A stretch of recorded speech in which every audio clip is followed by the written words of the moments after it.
லேவியர் அதிகாரம் 9. ஆரோன் பலி செலுத்தல்.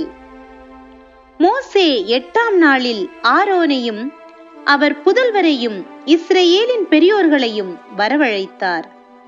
அவர் ஆரோனிடம் கூறியது: நீ பாவம் போக்கும் பலியாக ஊனமற்ற காளைக்கன்றையும் எரிபலியாக ஊனமற்ற ஓர் ஆட்டுக்கிடாயையும் தேர்ந்தெடுத்து ஆண்டவர் திருமுன் கொண்டு வா. இஸ்ரவேல் மக்களுக்கு நீ சொல்ல வேண்டியது: ஆண்டவர் திருமுன் பாவக்கழுவாய் பலிக்காக 1 வயது நிரம்பிய மறுவற்ற காளைக்கன்று ஒன்றையும் செம்மறிக்கிடாய் ஒன்றையும், நல்லுறவு பலிகளுக்காக 1 காளையையும் 1 ஆட்டுக்கிடாயையும் எண்ணெயோடு கூடிய உணவுப் படையல்களையும் கொண்டு வாருங்கள். ஏனெனில் இன்று ஆண்டவர் உங்களுக்கு தோன்றுவார். அவர்கள் மோசே கட்டளையிட்டவற்றை சந்திப்பு கூடாரத்திற்கு முன்பாக கொண்டு வந்தார்கள். சபையார் அனைவரும் வந்து ஆண்டவர் முன்பாக நின்றனர். அப்பொழுது மோசே, நீங்கள் செய்யுமாறு ஆண்டவர் கட்டளையிட்டது இதுவே. ஆண்டவரது மாட்சி உங்களுக்கு தோன்றும் என்றார்.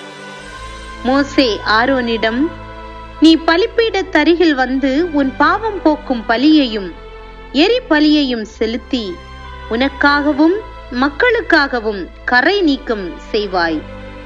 ஆண்டவர் கட்டளைப்படி அதற்காக மக்கள் செலுத்த வேண்டிய பலியையும் செலுத்தி அவர்களுக்காக கறை நீக்கம் செய்வாய் என்றார்.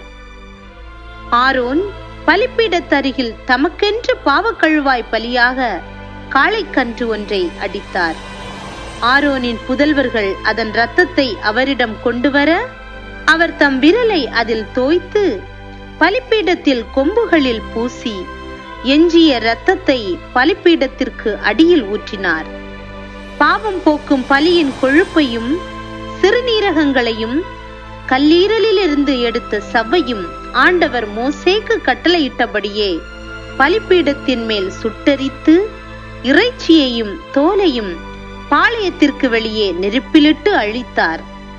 பின்பு அவர் எரிபலி கிடாயை அடித்தார். ஆரோனின் புதல்வர் அதன் இரத்தத்தை அவரிடம் கொண்டு வர, அவர் அதை பலிபீடத்தின் மேல் சுற்றிலும் தெளித்தார். எரிபலியின் துண்டங்களையும் தலையையும் அவரிடம் கொண்டு வந்தனர். அவர் அவைகளை பலிபீடத்தின் மேல் சுட்டெரித்து குடல்களையும் தொடைகளையும் கழுவி இவற்றை பலிபீடத்தின் மேல் இருக்கும் எரிபலியோடு சுட்டெரித்தார். பின்னர் அவர் மக்களுக்கான பலியை, பாவம் போக்கும் பலிக்கிடாயை கொண்டு வந்து அதை கொன்று முன்னதைப் போலவே பாவம் போக்கும் பலியாக செலுத்தினார். பின்னர் அவர் எரிபலியை கொண்டு வந்து நியமத்தின்படியே செய்தார். உணவு படையல்களை கொண்டு வந்து தம் கை நிறைய எடுத்து காலையில் செலுத்தும் எரிபலியோடு பலிபீடத்தின் மேல் சுட்டெரித்தார்.